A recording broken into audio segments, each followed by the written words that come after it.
ॐ त्रिलोकाम्बापादाः विविधमणिहाराः शशिधरा हरिः ब्रह्मा रुद्रः प्रभृतिः सुरबन्धाः सुखकरा विशाला कल्याणी सतत परमानन्दवसता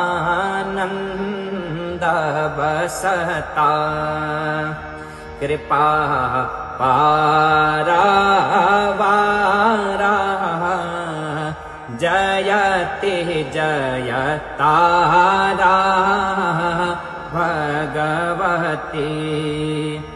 शिवा श्यामा काली करधृता भुजाली सुरमणि नितं वादेग्वस्त्राः शबरदिगता श्रीः हरवधू प्रिया हो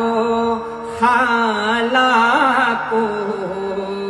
मुखति विशाला रिपुहरा मृडानी रुद्राणी जय जय भवानी भगवती हरि।